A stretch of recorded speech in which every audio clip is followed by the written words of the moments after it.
देवेंद्र फडणवीसला म्हणा तो किती आग आहे ना, तो आग गार करीन तर फक्त मनोज जरांगे. मागच्याही वेळी उपोषणाच्या शेवटी ते माझ्या आईवर बोलले होते.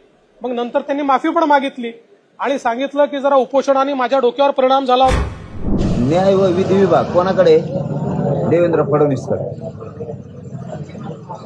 याच्यावर कंट्रोल कोणाचा आहे? न्यायालयावर सुद्धा देवेंद्र फडणवीसचा. गृह विभाग कोणाकडे? पोलीस देवेंद्र फडणवीसांकडे. देवेंद्र फडणवीसांच्या यांनी ह्या अभियान चालायला सुरुवात करायला लावली. कोणाला? दरेकरला.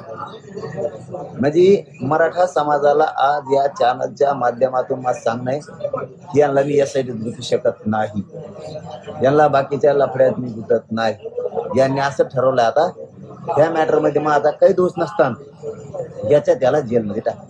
आता आज सांगतो तुम्हाला, मला जे रात्री कळालं ते मी समाजाला सांगतो ते खरं आहे की देवेंद्र फडणवीसला रचलेला डाग विधी व न्याय विभाग त्याच्याकडे, त्याच्या अंतर्गत सगळं येतं. तो काही न्यायाधीशांना सुद्धा फिरकी घ्यायला लावू शकतो.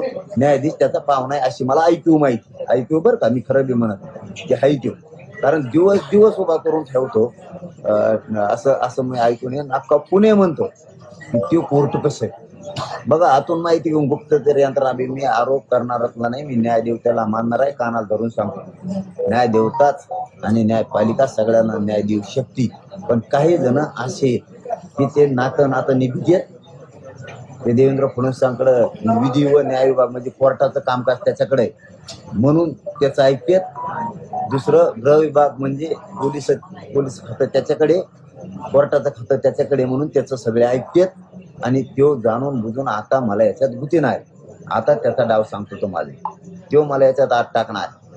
आज कोणचे कैदी आहेत त्यांच्या हातानं मला आज सुद्धा मारायची असे रात्रीची आलेली माहिती मारायची. फक्त एकच सांगतो, कधीच भाजप सत्तेवर येऊन देणार मराठा समाजाला, एवढं सांगतो. आता मनोज जरांगेंची जी केस आहे ही 2013ची केस. यापूर्वी देखील त्या केसमध्ये त्यांचा नॉन बेलेबल वॉरंट निघाला, तो त्यांनी जाऊन कॅन्सल केला. कुठल्याही क्रिमिनल केसमध्ये जर तुम्ही तारखेवर हजर राहिला नाहीत तर त्या ठिकाणी नॉन बेलेबल वॉरंट निघतो. तो नॉन बेलेबल वॉरंट तुम्ही तारखेवर हजर राहिला की तो रद्द होतो. तशाच प्रकारे मागच्या काळातही त्यांचा असा वॉरंट निघाला, तो त्यांनी जाऊन कॅन्सल केला. आता पुन्हा ते तारखेवर गेले नाहीत, त्यामुळे पुन्हा त्यांचा वॉरंट निघालाय. त्याच्याशी आमचा कोणाचाही संबंध नाहीये. ते जर तारखेवर गेले तर जज तो वॉरंट कॅन्सल करतील. आमच्याबद्दल असे वॉरंट निघाले आहेत यापूर्वी. आमच्यावर अनेक आंदोलनाच्या केसेस आहेत.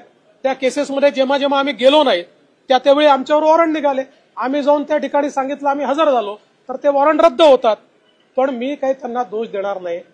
मागच्याही वेळी उपोषणाच्या शेवटी ते माझ्या आईवर बोलले होते. मग नंतर त्यांनी माफी पण मागितली आणि सांगितलं की जरा उपोषणाने माझ्या डोक्यावर परिणाम झाला होता किंवा मला त्रास झाला होता, त्यामुळे मी रागारागात बोललो.